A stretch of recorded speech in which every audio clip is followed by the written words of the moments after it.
guys, Tito Johnski in the building. Thoughts of you in my mind. I wonder all the time. So guys, walaan nyo kanina ako nakasakay ngayon. It's a very, very gloomy weather. At saka Turbo weather pare, turbo weather. turbo weather, tsaka sobrang privilege ko na makasama.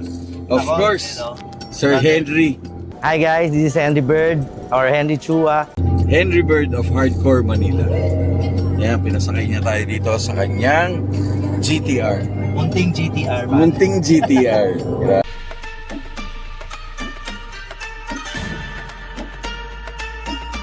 Grabe, solid. Nakakatawa. Grabe. Ang ganda ng kwento nito guys, yung kotse ni Sir Henry. Tama yung mga chismoso, no? Merong bangga yung GTR ni Henry Bird. So pag may time tayo, may time si Sir Henry pag di na busy, interview natin siya para Pwede, malaman pwede. natin yung kwento ng kotse. Pwede brother, pagkwentuhan natin to, sobrang inspiring din eh. Pati Correct. ako, ultima ako na-inspire eh. Correct. Sobrang nakaka-inspire tong kotse na to. Grabe. At saka talagang, gusto mo talaga to no, sir? Actually, ito yung dream car ko. Okay. Siguro sa karamihan naman siguro ng mga JDM fanatics, di ba? Ito Talaga talaga. GTR ang majority na dream car, no? Correct. Oh, kahit sino talaga. Guys, TV. Grabe. Lakas sa gas! Lakas sa gas. Pero literal nga, sabi ko sa miles per gallon. Pero masaya, masaya. Masaya, oo. Grabe, gandang kotse. Sa tagal ko sa Honda, nung na-try ko mag-ibang brand, may iba pa palang Ito maganda po, rin. okay. Hindi lang Oo, pala kasi Honda. Honda, ano kayo, Oo, enthusiast pare. no? Ilang taon akong puro Honda lang auto ko. Oo. Kasi may S2000 ka din. Yes. Of course, si Posporo. Oo. Una-una, EG6. Okay. In EG6 na Mugen. Okay. Tapos, after that, yun na, si S2000. Okay. After S2000, may EK9 ako na Spoon. Okay. Oh, yeah. Tapos EK9 Spoon, yun na, EF. So, puro Honda talaga. Actually, yung si Posporo, EF, nandito pa. Nandito pa, oo. Nasa atin pa yun. Nakikita pa natin siya. Oo. Huli kasi- natin siya nakita nung Honda Pro Jason. Yeah. Ako. Guys, listen to that ha. Diyan yung tunog niyan. Parang nakakatakot.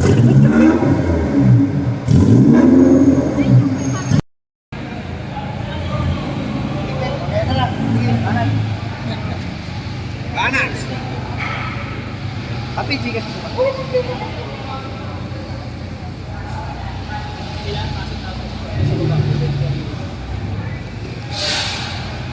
Oh, doon ko nakita ulit.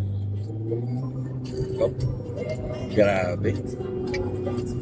Sir Henry, isang pangarap to na makasakay sa ganito. Pwede na natin pagkwentuhan, tuloy na natin dito. O yan, okay. Yun pala, Sir Henry, anong kwento nitong kotse na to? Actually, nung in-offer sa akin to, ano to eh, proudly bangga tong nabangga na ba? Yes, nabangga na. Pabanggana, oo. Tama yung mga guys. chismoso, no? Merong bangga yung GTR ni Henry Bird. Oo, guys. Proud tayo dyan. In-offer sa akin to ng kumpare natin. 2019. Okay. 2019 din tong GTR. Lumabas sa kasa June. Okay.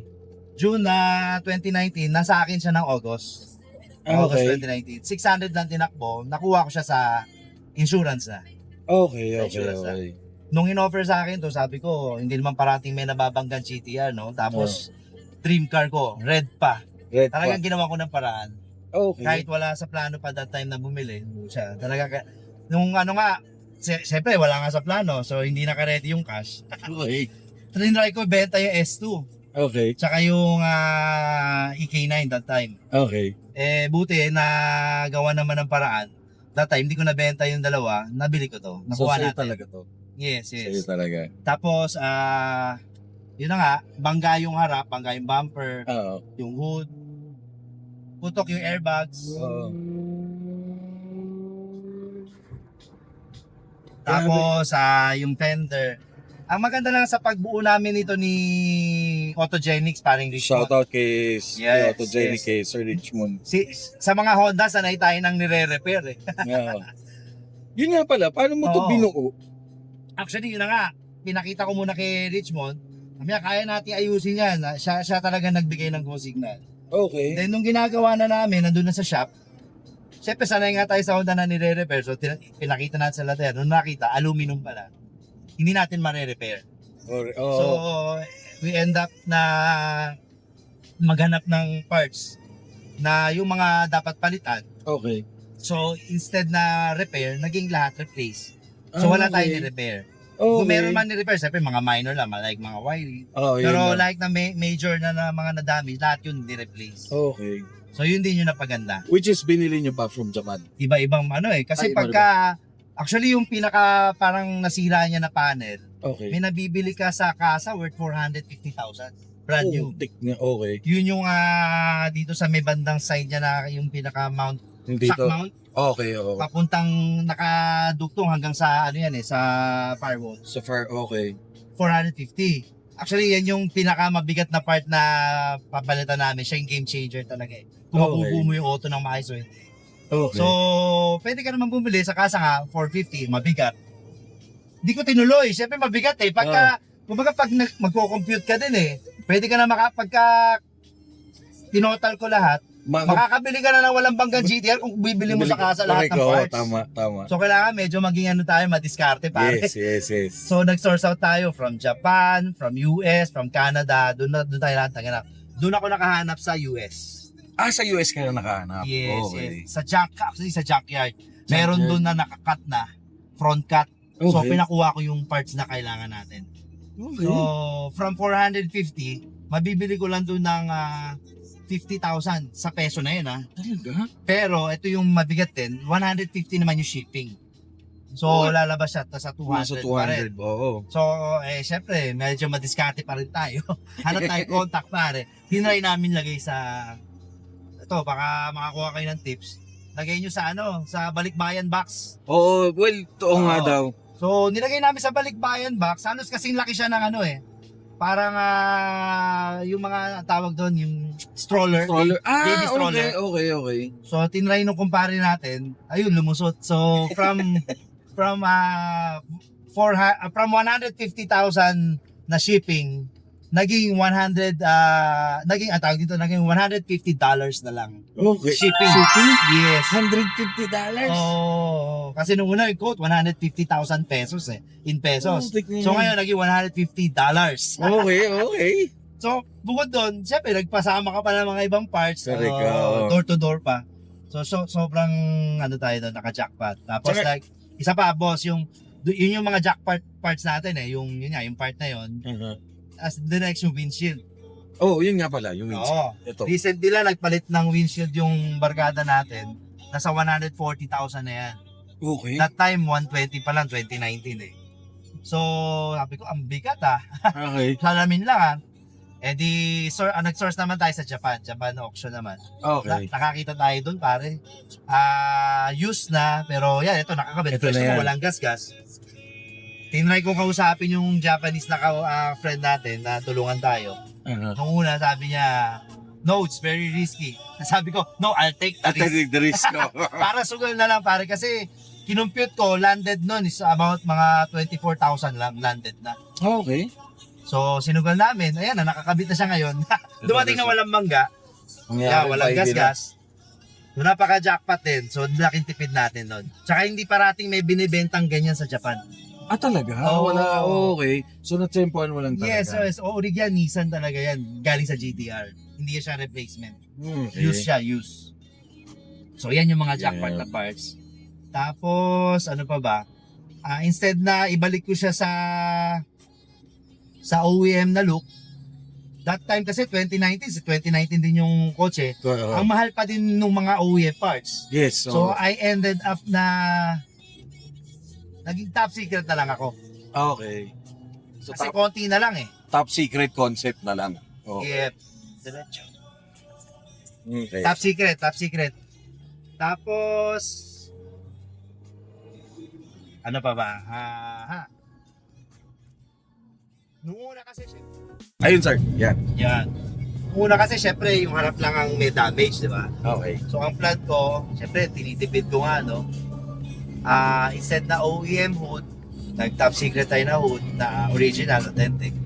Then, top secret na front bumper. Isa-isa ko siya binili.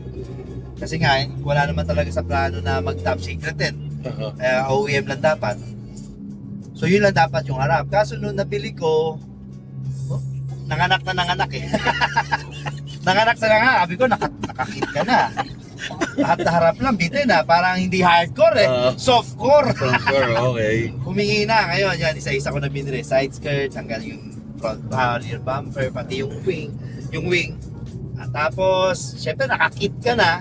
Uh-huh. Nanganak na naman. Diba? Nakakit ka, tapos naka-stock mags. Okay. So, hindi bagay. Di bagay, oo nga Hindi ng naman. mags. Yung Oo. mags mo pala, ano yan? Advan, Advan. RCDF pala yan. Okay. So naghanap naman ako ng mag, kailangan maging creative din kasi sa Pinas ang pambansang mags ng GTR dito, yung Advan GT and T37. Oo, yeah. So ayoko naman maging magkakamukha kami kasi talaga pag ako nag-build, gusto ko may personality yung kotse, may character. Tsaka may representation ng kung sino ka. No? Yes, na pag nakita kay Henry yan. Yes. Diba? oo. So kasi marami na rin naka-top secret dito, yun. Kaya kailangan medyo kahit paano maging medyo iba siya. Okay. Buti nakahanap nga tayo ng ganyang mugs. Actually, sa pagkaalam ko, isa lang ang may ganyang mugs dito. Okay. May kapareho naman, pero isa lang. Dalawa lang kami actually. ngayon. Okay.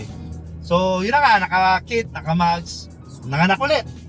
Siyempre, pagka ang stock na GTR, tahimik eh. Kala mo, nagdadrive ka lang ng Nissan Sentra.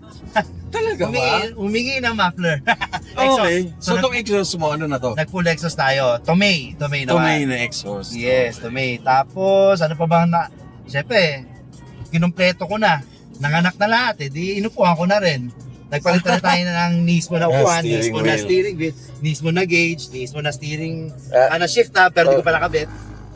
So basically yun. Tapos intake, nagpalit na tayo ng ready na intake. Okay. Ano pa ba? Stock lang yung engine natin. Plan ko nga sana ipa-tune. Pero nung naayos na nung ni Sir Ton, shout out, Ay, hello Sir chief Tons. mechanic ng Nissan yan. Para Okay. sa mga, siya lang nag-iisang mekaniko sa Pilipinas ng Nissan GTR. Okay. Oo. Saan siya located?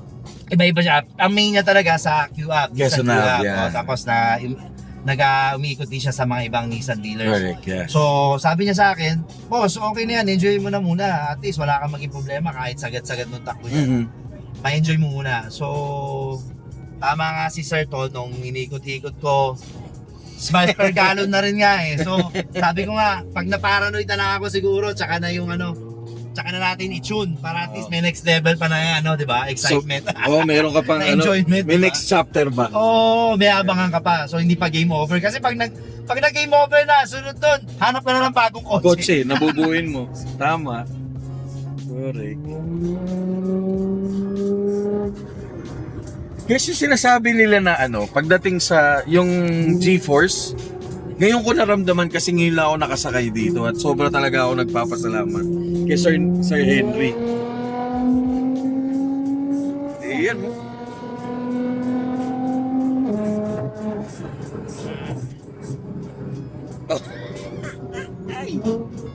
Grabe, Sir Henry. Kumbaga sa bata, guys, yung ngiti ko, hindi ko mawari. Grabe, Para sobra. stock pa lang yan. Pag nakasakay ka doon sa mga tropang 1,000 horse. Naku, oo, for sure yun. For sure. Pero ito stock pa lang, grabe. Iba talaga, GTR talaga. Sobrang ganda. Talagang pangarap to, itong kotse na to. For me, siya yung pinaka para sa parang well-balanced na auto. Yes, oo. Yung speed, yung looks, yung Yes, comfort, yung lamig ng aircon. Correct. Pati yung price-wise niya, nung bago pa nag-increase, final release. Yes, oo. Except yun, kasi nasa halos 13 million na yun so talagang mahal na. Pero yung mga unang release niya, around 7 million, sobrang bang for the buck talaga. Oo. Kaya ang dami rin bumili. Okay. Hindi naman siya yung sobrang bilis. Dito na ba tayo, brother? I think. Oh guys, nga pala, papunta kami ng ng CFOS, ng Clark International Festival of Speed. So itong vlog na to is also connected dun sa pupuntahan naming event At of course, kasama natin si Sir Henry of Hardcore Manila. Guys, solid. Solid, guys. Solid, grabe. Grabe. Sobrang turto, grabe. Kasi hindi ka matatakot guys, kasi itong kotse na to was designed sa ganyan. Yep. For track. Kaya hindi kayo matatakot na ganito, pero yun na nga, sobrang maganda to sa track. Itatrack mo ba to mamaya? Wala, yun ang problema. Nalimutan ko magdala Nakalimutan ng yung helmet. Oo. Pero anyway, baka mamaya merong mga magpahiram. Oo, Baka yun. hopefully. Ayun. So, Okay, shoutout nga pala yun kay Tito Johnski and of course kay Sir Martin.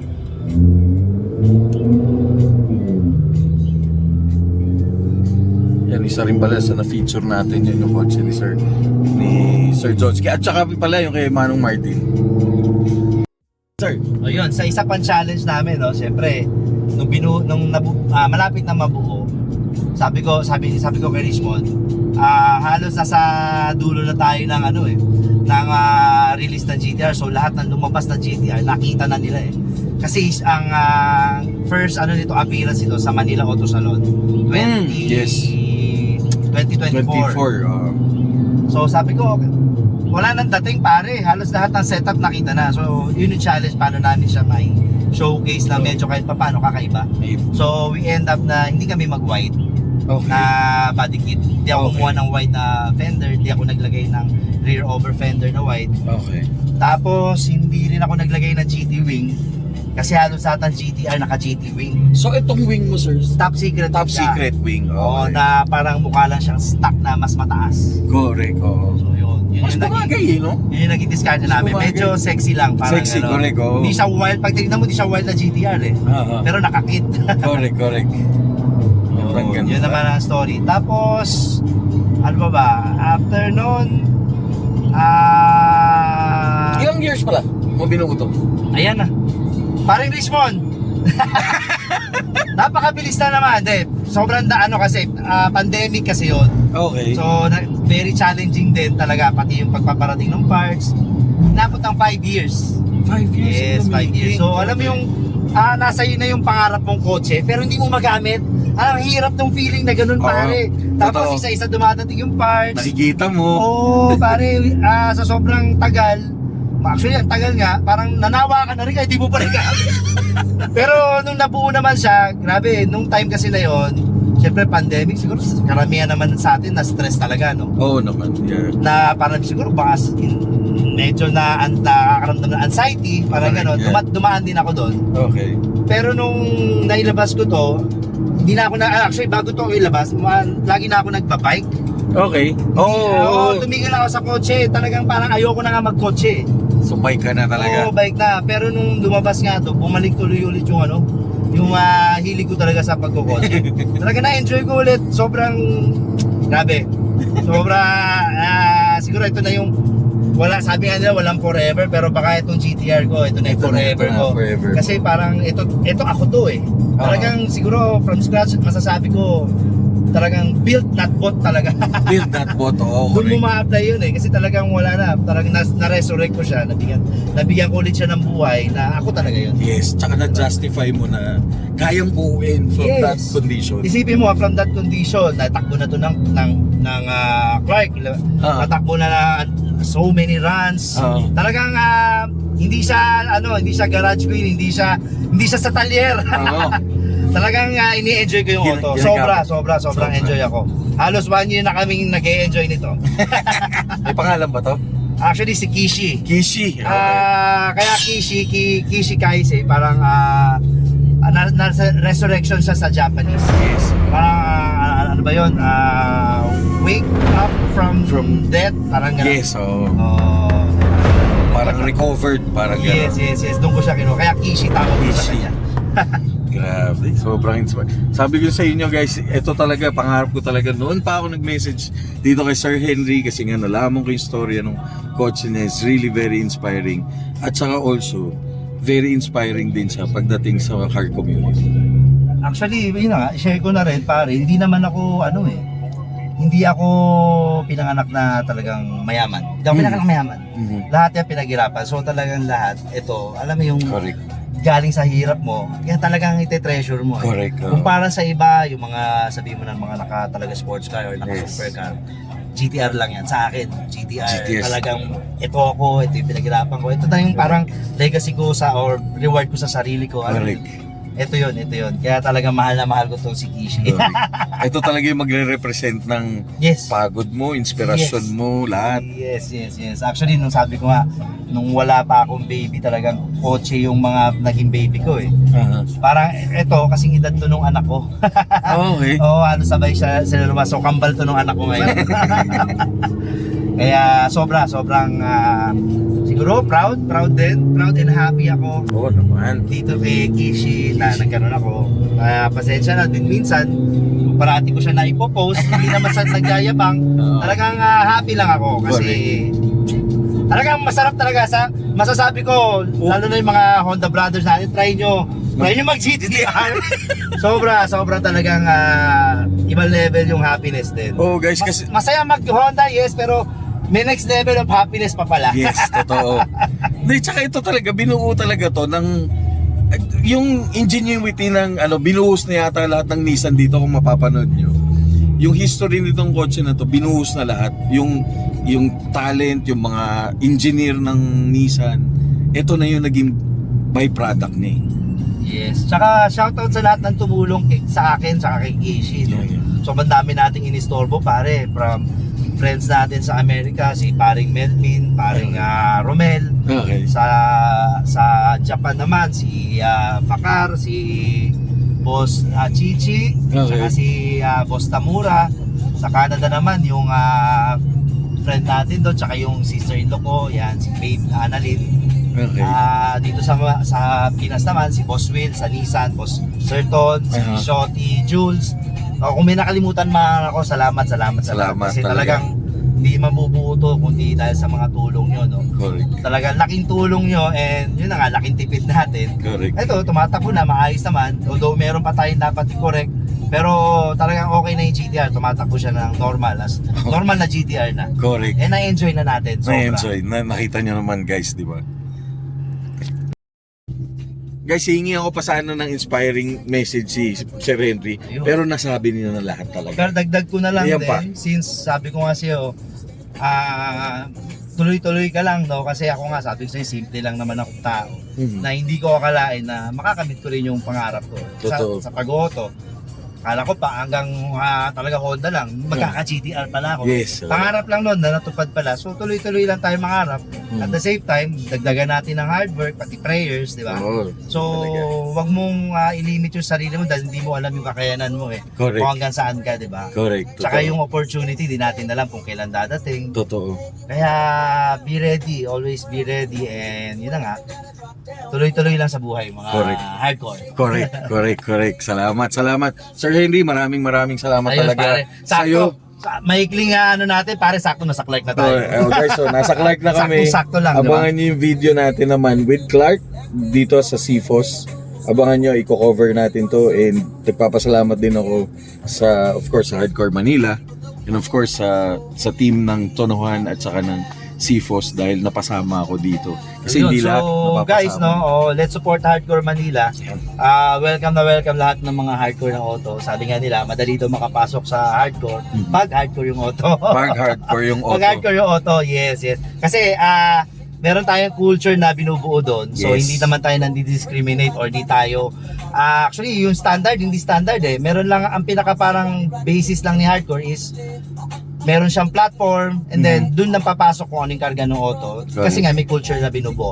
Pero mas mahalaga, regardless yan, kung hindi man hardcore ang auto, hindi man makapasok sa kultura, welcome pa rin yung mga tao sa hardcore. Yes. Oo. Mas mahalaga sa amin yun kasi yung mga bumubuo ng community, yun yung mas long term. Mas long term. Oh. Yes, sticker lang naman yan, sticker sa auto. Pero kung hindi makabigyan ng sticker, welcome pa rin Welcome kayo. pa rin. Kung gusto nyo makisama sa amin, makitambay. Mhm. Muntik pa nga na. Parang gagalaw ata yun ah. But anyways, yun Yeah. lang. So, thank you Sir Joms, thank you. Sir Henry, maraming salamat as always talaga. And like nyo lang yung, like and follow nyo yung page ng Hardcore Manila. Ang nga pala, pagka kailangan nyo ng battery, Yan. like and share nyo ang Hype One Garage, and pwede nyo rin kontakin online, free delivery, free installation within Metro Manila and nearby provinces.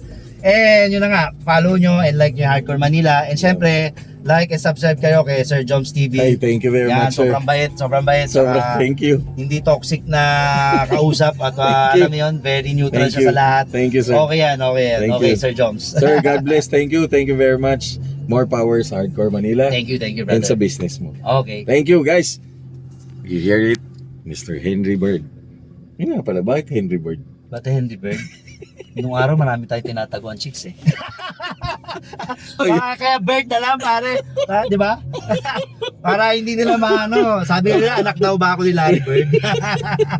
Ayun o guys, so like and subscribe. Andito na tayo sa Clark International Speedway. Ito, papasok na tayo ng interna. Ayan. Ano naman advice mo, sir, sa mga gusto magkarera? Better kung matry nyo, no? Lalo na yung mga maiinit sa kalsada. Okay. Like, advice din ng mga expert, sa track nyo dalhin. Sa truck. Kasi dun nyo ma-enjoy yung full potential ng kotse nyo. And at the same time, yung full potential mo rin. Yes. Oo, sobrang ma-enjoy nyo yan. Tsaka nandito lahat. Mas safe, mas, alam mo yun, wala ka ibang isipin kundi ikaw at kotse mo. Correct. Tsaka yung truck. Yes. Wala ibang, may tatawid, May o may tatawid, ko, oo. oo, di ba? May mga May nakamotor. mga lubak, may motor Yan. na kamote, di ba? Dito Correct. sa truck, talagang sobrang nakaka-addict din. Correct. Totoo. Yun.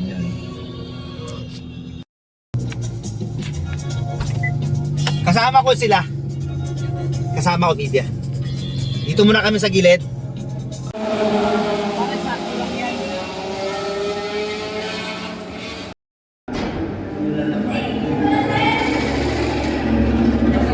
Okay guys, pabalik. Punta na kami hotel.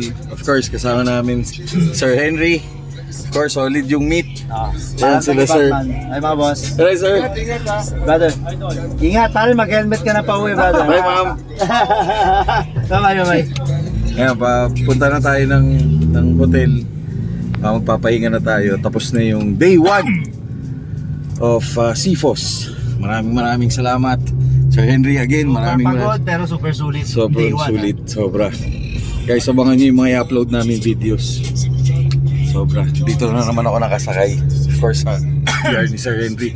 Okay, guys, have a good night. Like and subscribe. Maraming salamat. God bless. Follow Hardcore Manila, of course. Yung mga gustong sumali, just like their page, message nyo sila. Yun, explain na sila. And dagdag ko na lang, Jones. Yes, sir. Hype One Garage, pag kailangan nyo ng battery, free delivery tayo within Metro Manila. Yan. Yan, basta battery, Hype One Garage. Okay, yun. Maraming salamat. Like and subscribe. God bless. Have a great day. Have a great night.